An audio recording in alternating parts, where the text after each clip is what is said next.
Alors en plus, on laisse le pupitre et en plus il y a Alison. Ça fait deux trucs que je trouve très honorants aujourd'hui. Ça va? Tu as un problème ou... Ok, j'arrête. Ok, on va prier. On va rester dans ce qu'on a reçu. Je trouve que c'était... Voilà. On est sensible à la présence de Dieu. On le prie dès que... On espère. On se prépare le matin, voire le samedi. On se dit, il y a le culte. Et on espère qu'on se prépare aussi le matin, se dire, je vais à l'église, mais surtout j'ai un rendez-vous. Puis il y a la prière. On vous encourage à arriver à l'avance aussi. Venez passer du temps aussi. On veut de plus en plus avoir un peu de prière avant de commencer le culte, un peu de la louange, et après continuer aussi dans l'adoration, comme on le fait, vous avez remarqué un peu, pour que aussi on soit... Il n'y a pas juste ceux qui font ici et ceux qui juste reçoivent.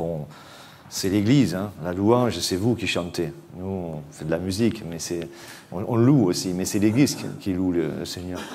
Donc, et après, il y a l'introduction, il y a les annonces. Les annonces font partie aussi de la vie de l'Église. Puis il y a les prières, les chants. Merci aux jeunes qui préparent. Hein. C'est leur propre initiative aussi de préparer ça aussi, d'honorer l'Église. Et puis il y a une introduction. C'est pas juste un truc qui remplit 10 minutes, une introduction au début, là, pour se dire, voilà, non, ça va avec. On espère, c'est ce pourquoi on se place devant Dieu. Comme vous allez avec, c'est-à-dire que j'ose dire que votre écoute va inspirer, bon, moi, ce que Dieu va donner, ça dépend de votre écoute aussi. C'est l'Église en fait, vous voyez, c'est pas une personne, c'est un tout, mais ça a été expliqué. Le pain, il n'y en a qu'un, mais c'est nous en fait, c'est nous, voilà. Donc on va prier, on va parler du tabernacle ce matin. C'est quelque chose que je fais le jeudi soir dans les cultes maison. J'ai pris cette petite série. Enfin, je pensais que ça serait une petite série. Et en fait, je ne sais pas quand est-ce qu'elle s'arrêtera, puisque le tabernacle, c'est la demeure de Dieu. Donc c'est Dieu. Et c'est nous, comme c'était rappelé dans l'introduction. On va prier ensemble. Seigneur Jésus-Christ, merci pour ta parole ce matin. Surtout, merci pour ta présence, Seigneur, parce que si ta parole, on l'avait juste sur un papier, mais que tu ne sois pas là, ça ne servirait pas à grand-chose. Ta parole, elle a de la valeur parce que tu es là, qu'on la reçoit avec la foi et parce que tu vis en nous, comme ça a été rappelé, Seigneur. Et merci pour ta douceur, ton amour, ton amitié, j'ose dire, ta complicité aussi avec nous. Et bénis ce temps et que nos oreilles puissent entendre ce que ton esprit veut dire à l'Église Jésus. Amen. Donc je voulais parler du tabernacle. Donc on sait que le tabernacle, cette tente dans le désert, où il y a différents éléments. On ne pourra pas aborder tout ça, on va voir quelques aspects, parce que c'est... nous sommes le tabernacle de Dieu, nous sommes le temple. Donc le tabernacle a d'abord été une tente, puis c'est devenu quelque chose en dur, et puis dans la suite de la révélation, c'est devenu nous-mêmes. Aujourd'hui, c'est nous l'habitation de Dieu. Voilà, c'est pour ça que tout à l'heure, il était rappelé que ceux qui ne sont pas l'habitation de Dieu, je vais le dire avec d'autres mots, évidemment, ça n'a pas de sens de se remémorer ou de commémorer par le jus de fruits et le pain. Ça n'a pas de sens, puisque nous ne sommes pas l'habitation de Dieu. Voilà. Ça fera ni mal ni bien, mais ça n'a pas de sens, en fait. Voilà. Donc, autant ne pas le faire. Mais donc, nous sommes aujourd'hui en 2018 après Jésus-Christ. Hein, on a encore ce calendrier, on a encore ce cadeau-là, de le garder. Peu importe si c'est 2018, 2011, 2022 après Jésus-Christ. En tout cas, on est après Jésus-Christ. Donc, la croix a eu lieu. Et Dieu ne réside plus dans une tente. Dieu ne réside plus dans un bâtiment de pierre. Ça a été le cas. Mais aujourd'hui, il réside en qui le veut bien. Il ne réside pas en tout le monde, mais il réside en qui le veut. Et comment il peut résider en nous? C'est tout simple, je crois. Hein, je crois en ce qui a été fait pour moi, et on va rappeler ça. Mais au travers de ce que je découvre et ce que je vais essayer de donner ce matin, c'est que on va prendre Exode 25, on va voir quelques versets, mais ce qui me touche le plus, c'est, vous savez, c'est cette proximité, cette communion, cette intimité on pourrait dire cette unité, cette identification aussi qu'il y a dans tout ce que Dieu veut nous révéler. Et plus je regarde ces passages, plus je vois que dans le désert, le peuple de Dieu avait cette tente, il savait qu'il y avait Dieu là. Aujourd'hui, j'espère que vous savez qu'il y a Dieu là, pour ceux qui ont pris la décision. Mais qu'est-ce qu'on vit par rapport à ça ? Et vous savez, dans le désert, il y avait cette tente, elle était au milieu. Autour, vous aviez les tribus qui étaient installées. Et il y avait du monde. On parle de 600 000 hommes. Vous imaginez donc ce que ça fait avec les femmes, les enfants et les troupeaux. Parce qu'il n'y avait pas 10 chèvres et 10 moutons, hein, vous savez, les sacrifices. Donc il y avait vraiment beaucoup de monde. Donc si vous placez un tabernacle avec la présence de Dieu au milieu, vous imaginez qu'il y en a qui étaient proches, et vous imaginez qu'il pourtant d'autres qui étaient quand même du peuple de Dieu étaient loin. Vous voyez ? Ils pouvaient se rapprocher, mais comme aujourd'hui, je peux avoir la présence de Dieu, mais je peux vivre loin de tout ça. C'est pas pour moi. Ou c'est pour moi le dimanche. Ou dans certaines, peut-être autres assemblées, c'est pour moi à Pâques. Ou à Noël. Voilà. Mais Dieu dit non. Je vous ferai une demeure et j'habiterai au milieu de vous. C'est ce qu'il dit à Moïse. Je te donnerai la manière de le construire, tout ça. Vous pouvez lire ça, c'est un Exode 25. Et j'habiterai au milieu de vous. Mais qu'est-ce que ça veut dire, j'habiterai au milieu de vous ? C'est ce qu'on va essayer de voir. Donc, juste pour que vous puissiez bien le regarder, vous voyez que nous sommes ce tabernacle. Vous avez notamment 1 Corinthiens 3, 1 Corinthiens 6. Nous sommes le temple de Dieu. Et donc il nous est bien précisé que du coup, on ne va pas faire ce qu'on veut, on ne va pas faire n'importe quoi, puisque nous sommes le temple de Dieu. En Éphésiens 2, 22, vous avez aussi ce verset, parmi d'autres, mais qui nous dit « En lui, donc en Christ, vous êtes aussi édifiés, donc vous êtes construits pour être une habitation de Dieu en esprit. » Éphésiens 2, 22. Donc tous les jours, il y a un processus. C'est un peu mystérieux, on ne sait pas comment ça marche, c'est un peu secret, mais en tout cas, si vous faites attention, vous savez que ça se passe. Pas 24 heures sur 24, mais vous savez qu'il se passe quelque chose, parce que des fois vous êtes dérangé, des fois vous êtes heureux de tout ça, puis des fois vous voudriez l'éviter, puis des fois vous voudriez vraiment en avoir plus. Vous voyez ? On est bougé là-dedans. Parce que évidemment, c'est pas qu'on est bougé, c'est que ça bouge à l'intérieur. Et rendez-vous compte, je vous dis quelque chose qui semble... Vous êtes l'habitation de Dieu. Mais je n'ai pas les mots pour expliquer ça. Qui les a, les mots ? Je n'ai pas les mots. Je n'ai pas les mots pour vous dire « Je suis l'habitation de Dieu ». Écoute cette phrase que j'ai attrapée, elle est simple, mais « Nous sommes façonnés spirituellement pour occuper dans le système divin la place qui nous est assignée. » C'est-à-dire Dieu nous façonne évidemment à son image, mais pour nous donner une place qui est prévue dans le système divin, dans le cosmos, dans quelque chose qui nous dépasse bien plus que cette habitation-là, juste qui se meut devant vous, là, qui bouge. Ça, c'est rien, ça. Ce que Dieu fait en moi, ce que Dieu fait en toi, ça te dépasse, ça me dépasse, mais c'est en train de se faire. Et c'est vrai qu'on peut voir ça de loin. J'ai bien aimé l'introduction parce que ça nous rappelait juste de dire... On fait pas les choses par tradition, par religion. C'est pour ça qu'on a choisi de ne pas faire tous les dimanches la Sainte Seine. D'ailleurs, parce que la Bible ne nous demande pas de le faire tous les dimanches. Alors qu'on a à peu près, on a choisi devant Dieu arbitrairement de le faire une fois par mois. On pourrait le faire plus ou moins. Et pourquoi pas tout le temps ? Parce que aussi on aurait peur de tomber dans une routine. Vous savez, on fait la chose, on la fait. On va au culte, on va au culte. On prie, on prie. On lit sa Bible, on lit sa Bible. Mais ce qu'on dit là, c'est que on se rappelle que Dieu vit en nous, ou pour certains, que Dieu désirerait vivre en vous.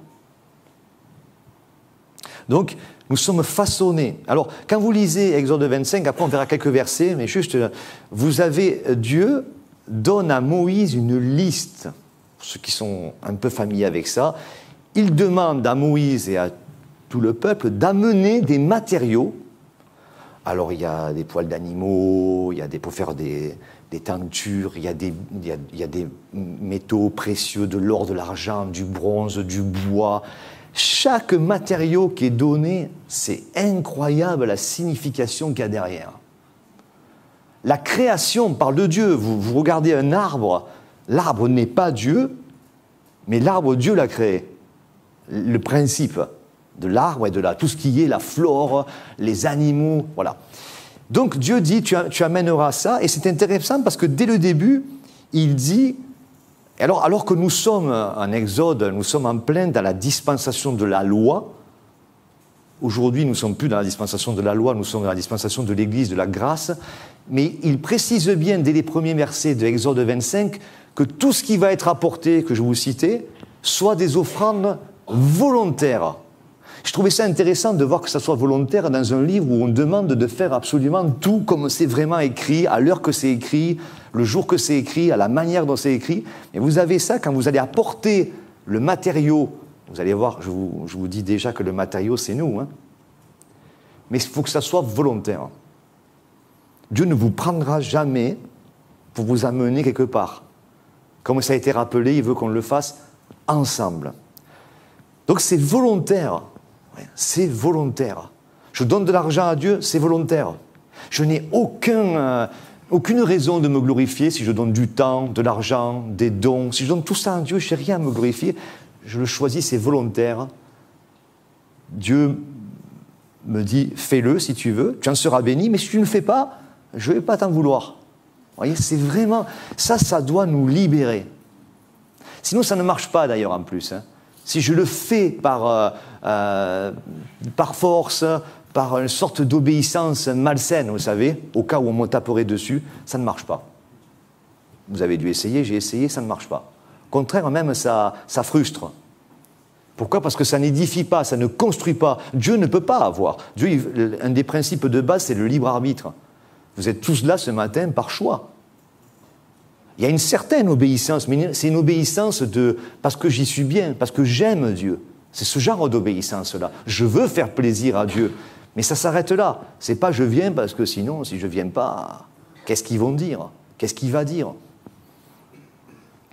Et donc tous ces matériaux, moi ça m'a... Tous ces matériaux, ils passent tous par un principe que nous devons tous passer, c'est la mort. Pour la plupart. Je ne vais pas trop aller sur ça, mais je regardais les... Vous savez, ils demandent d'apporter des étoffes, du tissu différent, et après, d'une certaine couleur. Parce que ça va recouvrir le tabernacle, ça va recouvrir la présence de Dieu. Et aujourd'hui, quand vous avez de la teinture pour teindre, je ne suis pas spécialiste de ça, mais aujourd'hui, c'est des processus chimiques aujourd'hui. Mais à cette époque-là et pendant l'Antiquité, c'était toujours en partant de plantes. Là, c'est beaucoup d'animaux. Alors, vous avez des mollusques, des escargots qui vont dans la mer, qui sont tirés de la mer ou de la terre. Et tout ça passe par un processus de mort, de combustion, de fermentation, de transformation d'une substance à une autre. Pasteur Yohan avait parlé de ça sur l'étoffe qui est teinte en cramoisi, cette couleur. C'est un verre qui se met sur un arbre et en fait, bon, pour le dire vite, la maman vert, quand elle meurt, elle protège ses bébés et dans la mort, elle va sécréter une substance qui va donner la couleur à un tissu après qu'on va utiliser pour ça. Vous avez aussi le pourpre qui vient d'un coquillage, le murex, très utilisé dans l'Antiquité. C'est un processus de fermentation, vous voyez ce que c'est, d'un liquide jaunâtre contenu dans la glande du coquillage qui va être chauffé dans l'eau 8 ou 10 jours. On va tremper le tissu et ça va donner la couleur. Vous voyez qu'il y a un processus en fait dans tous ces matériaux qui sont utilisés pour habiter la présence de Dieu, que nous sommes, qui prennent du temps, une certaine souffrance, la mort, mais qui transforme une matière à une autre. Vous avez aussi un ingrédient qui est utilisé dans l'encens. Il s'agit de l'opercule, c'est le couvercle ou la couverture d'un coquillage, d'un mollusque, le strombe, dont le parfum s'exhale par la combustion. C'est-à-dire qu'il prenait ce mollusque et ça va fabriquer de l'encens, ça peut faire aussi de la teinture, et la combustion, c'est être brûlé complètement.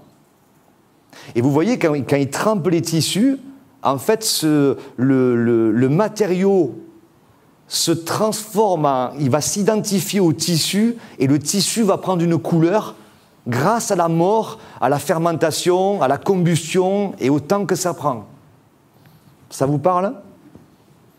Et ça, c'est pour couvrir la présence de Dieu. Tout a un sens pour Dieu. Tout ce qui est autour de nous, vous allez vous promener, vous voyez la mer, vous voyez les rochers, vous voyez... Pensez Dieu.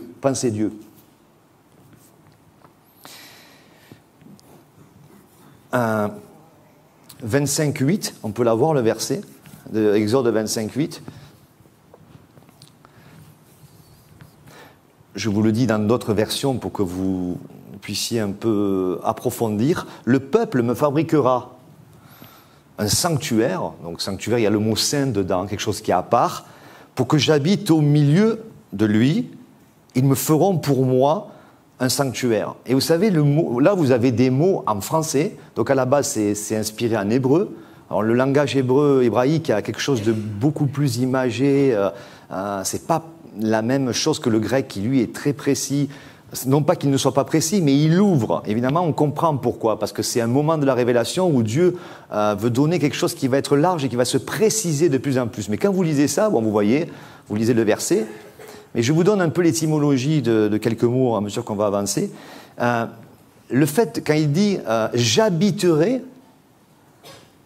en fait, ce mot-là parle d'une relation très intime qui peut être utilisée pour une relation dans le cas privé du mariage et du couple, de l'intimité. Donc Dieu ne dit pas juste « je serai par là ». Il dit on va avoir une proximité, une intimité, une connaissance, un échange, on pourrait dire comme ça. Là, ça s'arrête, mais en vous donnant le sens que peut avoir le mot dans l'intimité du mariage, vous comprenez. Vous comprenez que ça va loin dans cet échange. Ça parle d'être mêlé, entremêlé, d'entrelacer, de faire partie, c'est-à-dire on est ensemble. Donc Dieu dit, ils me feront un sanctuaire, mais je serai avec eux dans une intimité, un échange, comme ça a été dit tout à l'heure. C'est pas juste, je serai là, et vous viendrez me voir de temps en temps, je vous donnerai 2-3 règles, et vous les respecterez, et c'est mieux si vous les respectez. Non, je ferai une résidence en vous, et on va partager quelque chose de très, très, très intime, de très unique, de très spécial, qui va te transformer petit à petit. Vous avez Colossiens 27, et voici ce secret ou ce mystère, selon la traduction, dit Paul, Christ est en vous, lui en qui se concentre l'espérance de la gloire à venir. Plus courtement, vous avez une version qui dit Christ en vous, l'espérance de la gloire. On connaît ce verset, hein, Christ en vous, l'espérance de la gloire, Colossiens 27, oui, mais la gloire, elle se façonne, elle se prépare. Il y a de la mort en moi à des moments, parce que ça va produire une couleur, ça va produire un parfum. Mais s'il n'y a pas la combustion, s'il n'y a pas le processus de fermentation, s'il n'y a pas comme une sorte même de moisissure, qui va fabriquer quelque chose de nouveau, qui va transformer un matériau à un autre, s'il n'y a pas ça, je vais dire Christ en moi, l'espérance de la gloire quand je serai mort, ou quand... Non, Dieu dit non, c'est un processus qui est en marche parce que j'habite déjà en toi. Je n'habiterai pas en toi, j'habite en toi ou je désire habiter en toi.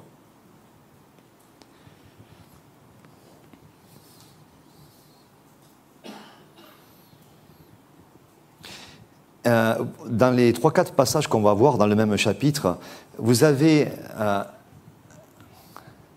ils me feront, vous voyez, pour moi, si je fais quelque chose, je le fais. Vous voyez, je fais ça.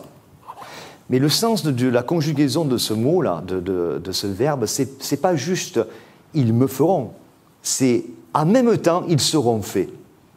Et vous allez voir, dans ce chapitre, il y a plusieurs fois le même genre de conjugaison qui veut dire les mêmes choses. Imaginez, je fais ça, mais je suis ça en même temps. Mais là, c'est « ils me feront un sanctuaire », c'est-à-dire qu'ils seront faits un sanctuaire et j'habiterai. Mais on comprend, parce que c'est logique dans la pensée de Dieu. Dieu, aujourd'hui, ne nous dit pas « tu vois, il y a moi et il y a toi ».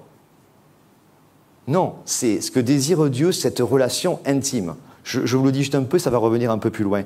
Donc il y a plein d'ustensiles aussi qui sont demandés et fabriqués avec des matériaux dont nous faisons partie.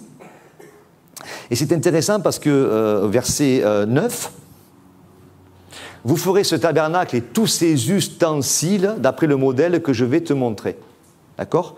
Et, bon, ustensiles, on s'est dit, c'est des objets. Hein, bien sûr, ils vont faire des coupelles, le coffre, la table. Il y a plein de choses qui vont être fabriquées selon des règles que Dieu va montrer. Mais le mot ustensile est intéressant parce que nous, on voit, voilà, ça c'est un ustensile, ça c'est... Mais il y a quelque chose derrière, hein, parce qu'on voit encore qu'on est identifié à tout ça. Dieu nous parle personnellement. Et dans le sens d'ustensile, bien sûr, il y a le terme d'objet, quelque chose, voilà. Mais il y a aussi, c'est marrant comment l'hébreu peut parler, hein, le sens d'amener quelque chose au bout de lui-même. C'est le processus.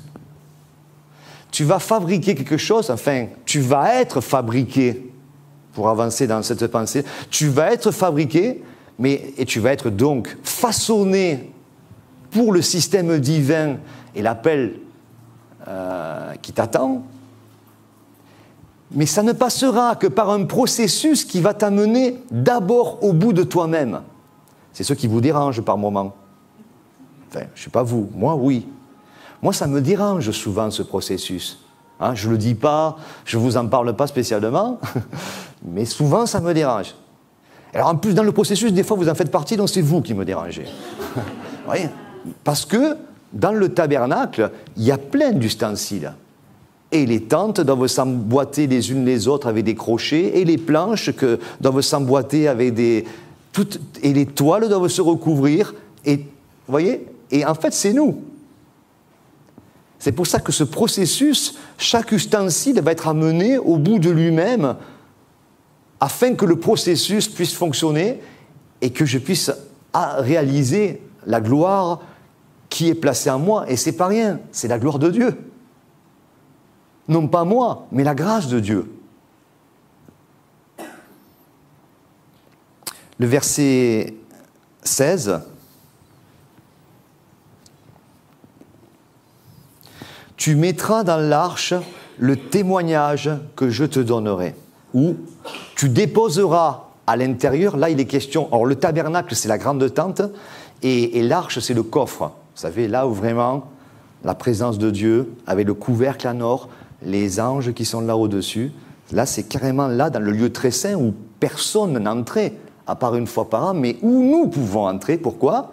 Ça a été dit, j'ai entendu une prière tout à l'heure qui disait « le voile a été déchiré ». Donc nous entrons. Alors je vous avoue qu'il y a certains chrétiens qui ne rentrent pas. On ne sait pas pourquoi, ils ne sont pas dignes ou ils pensent qu'ils ne le méritent pas. Seulement, c'est ça que Christ a accompli. Christ a permis que nous puissions entrer. C'est triste des fois de voir des personnes, des chrétiens, qui se privent de la grâce de Dieu. Le voile est déchiré, l'accès dans le lieu très saint est ouvert, mais ils n'y rentrent pas. Ça peut m'arriver des fois. Je reste parce que j'estime que... En fait, j'estime que ça dépend de moi. Même si j'ai des bonnes raisons, ça dépend de moi. Et Dieu dit, ça ne dépend pas de toi. Ça dépend en vérité de moi. Mais j'ai des raisons des fois plus fortes que celles de Dieu. Parce que quand même, ce que je vis, ce que je pense ou ce que j'ai fait ne me donne pas l'accès. Vous voyez ? C'est fou cette histoire-là. Tu mettras dans le coffre, donc dans l'arche, le témoignage que je te donnerai. Tu déposeras à l'intérieur de ce coffre l'acte de l'alliance que je te donnerai. Et c'est pareil, tu mettras, c'est la même chose que tout à l'heure, c'est tu seras mis. Tu seras mis. Tu seras mis dans l'arche, le témoignage. Bien sûr, C'est la présence de Dieu. Dieu veut que je sois là. Dieu ne veut pas que je sois un spectateur qui regarde. Bien sûr que c'est sa présence, bien sûr que c'est lui. Mais est-ce que nous ne sommes pas un avec Christ, avec Dieu, grâce à l'œuvre de Christ? Oui ou non? Jésus a demandé ça, qu'il soit un comme je suis un avec Dieu. Et cette unité, est-ce que cette intimité, Dieu la cherche pas chez nous? Vous hésitez, hein? Non. Hey, nous avons un libre accès au trône de la grâce. Un libre accès. Si vous approchez du rideau, vous verrez que le rideau, en fait, peut-être il y a une illusion. Vous pensez que le rideau vous empêche l'accès, mais si vous poussez, vous allez voir que ça a été déchiré. Seulement, on ne s'approche pas. C'est pour ça qu'il dit approchez-vous avec assurance, avec foi. Tu seras mis. Et c'est intéressant parce que au début, la tente s'appelait la tente d'assignation. Après, ça apporte le nom de tabernacle, puis le temple, et puis nous. Mais c'est intéressant parce que assigner à résidence, c'est une convocation juridique. Hein. Et Dieu nous dit, « Hey, je t'ai convoqué. Alors bien sûr, je n'enverrai pas les huissiers chez toi pour te chercher par force, mais tu as une sainte convocation. C'est une sainte convocation. On t'attend. Si tu ne viens pas, tu ne sauras pas, tu ne verras pas que tu peux entrer. Et du coup, tu continueras de penser à moi d'une certaine manière. Tu seras limité. Et c'est dommage, parce que tu as été créé, et je désire te façonner pour que dans ce système, de ce monde, tu aies de l'impact. Et c'est moi, au travers de toi, qui le ferai.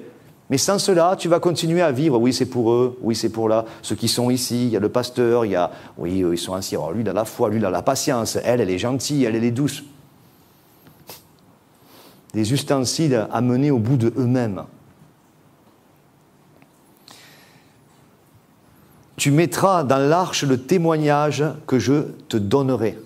Tu mettras dans l'arche le témoignage que je te donnerai. Et c'est intéressant parce que dans l'hébreu, tu mettras et je te donnerai, c'est les mêmes mots. Donc amusez-vous. Hein, tu seras donné dans cette arche, dans l'arche, le témoignage que tu seras mis. Amusez-vous à le tourner comme vous voulez. Mais c'est les mêmes mots. Donc en fait, Dieu nous dit, c'est toi que je veux. Si j'ai mis en place tout ça avec le temps, et aujourd'hui, par l'œuvre accomplie par Christ, c'était pour toi, que tu reçoives et que tu sois libéré. Ton fils n'est pas là? Parce que le mot, c'est Nathan. Il faudra lui dire. Tu n'attends dans cette arche le témoignage que je n'attends. Bon, j'en parlerai. C'est transcription de l'hébreu quand même, hein. Ça marche peut-être moins bien. Mais... Et verset 22, c'est le dernier là. C'est là que je te rencontrerai. Alors, c'est intéressant parce que, essayez maintenant de vous imaginer. Ouais. Parce que nous n'allons, allez, je vais le dire, nous n'allons jamais aussi loin. Et c'est bien regrettable. Alors, des fois, je suis dans le camp, à Perpète-les-Olivettes, comme on dit chez nous. C'est-à-dire que je sais bien qu'il y a une tente par là-bas, mais bon, c'est loin, hein. Ça va me coûter de l'argent, il faut y aller, et savoir qui va me garder les enfants, ouf, c'est loin. Mais qui c'est qui tu y vas, toi? Tu peux prier pour moi? Vous savez, il y avait une partie du peuple comme ça. Ils savaient bien, ils savent que Dieu existe, hein, ils savent que Dieu se révèle, mais c'est loin. 600 000 hommes, 2 millions de personnes, mais Dieu existe. Hein. Puis il y a ceux qui sont plus près, qui sont autour. Ils voient bien qu'il y a quelque chose. Ils sentent bien qu'il y a quelque chose. Quand même, on le voit, il y a la nuée au-dessus, il y a des gens, ils sortent, ils sont quand même transformés, on voit les animaux rentrer, les sacrifices tout le temps. On voit bien le sacrifice de Christ quand même, il s'est passé quelque chose dans ma vie. Puis il y en a qui rentrent, parce qu'ils peuvent rentrer, ils sont dans leur cour, ils sont là avec des sacrifices, ils amènent des sacrifices d'animaux. Ils croient que Christ est mort pour eux. Ils croient vraiment que Christ est mort pour eux. Et qu'il est ressuscité.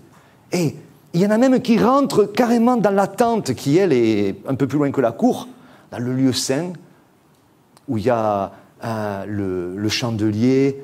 Non, il est dans le lieu très saint, le chandelier. C'est ça, hein, je ne me trompe pas. Il y a un débat. Enfin, il est dessous. il rentre, il y a les peines de proposition, il y a le chandelier. Il rentre dans ce lieu déjà où ça se calme vraiment. Allez, je dirais combien rentrent dans le lieu très saint? D'après Apocalypse chapitre 1, nous sommes tous des sacrificateurs, donc nous pouvons rentrer. Qui rentre? Et je pousse plus loin. Qui est sur le trône dans la rencontre où c'est écrit « Là, je me rencontrerai sur le propitiatoire d'or qui rend le lieu propice » parce que c'est là que Dieu nous rencontre. Là où l'œuvre a été accomplie, là où j'arrive, je ne peux pas arriver à cet endroit-là en disant « Bon, Seigneur, ils m'ont forcé. Oh, Seigneur, je viens, mais bon, j'ai tout ça. » Mais non, c'est propice, c'est parfait. Mais presque, je pourrais dire que Dieu nous dit « Merci d'être venu. » C'était là que je t'attendais. Moi, j'aime bien quand tu viens dans la cour et que tu parles des sacrifices. J'aime bien quand tu dis « Christ est mort et ressuscité ». J'aime ça. Parce que c'est vrai et Amen. Et les anges se réjouissent de cette œuvre accomplie. J'aime ça. J'aime quand tu amènes des parfums, un sacrifice de bonne odeur, quand tu portes les peines de proposition, quand tu fais tout ça. J'aime parce que c'est moi qui te l'ai demandé. J'aime encore plus quand tu rentres dans le lieu très saint et que là, ça se calme. On parlait à l'étude biblique, je me demande, je disais, mais si on réfléchit bien, il y a 2 millions de personnes autour. Vous croyez que 4 ou 5 épaisseurs de bâches, là, de tentes, empêchent que le bruit soit à l'intérieur? Moi, je ne crois pas. Sauf que c'est le tumulte de nos vies, ça. Quand on rentre dans le lieu très saint, les matériaux, Dieu, la présence, font que malgré qu'il y ait le tumulte à l'extérieur, c'est très calme. Parce que je suis dans la présence de Dieu.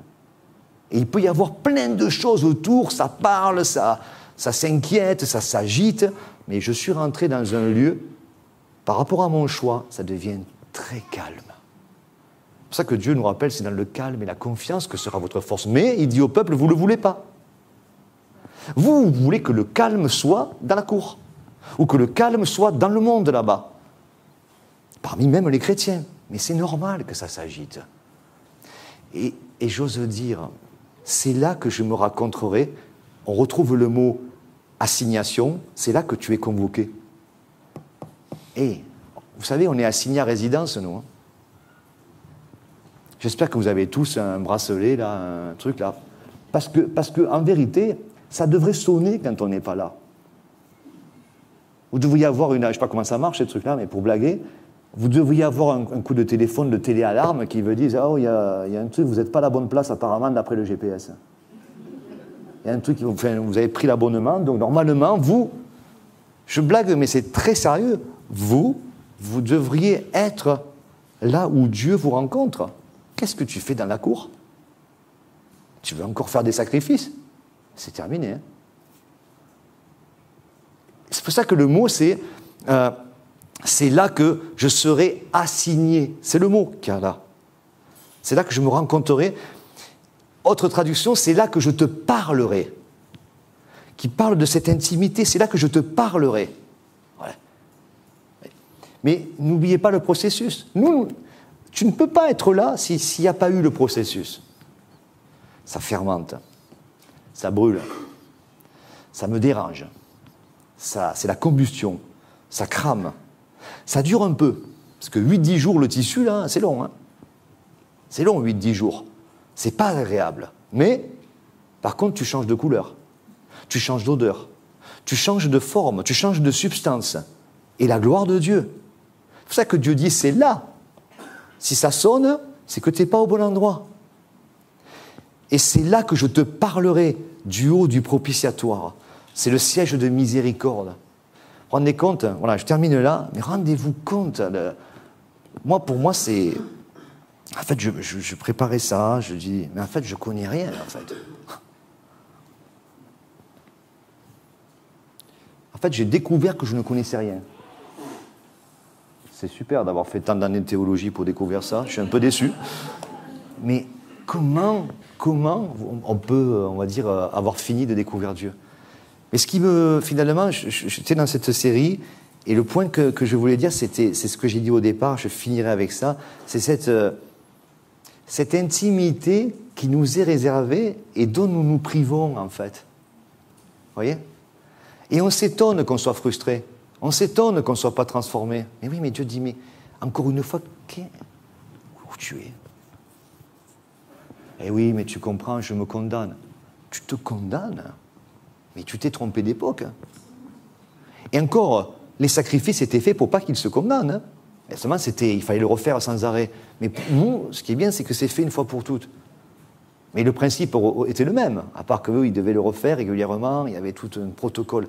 Je dis, tu te condamnes? Romains 8 dit, Romains 8, qui condamnera les élus?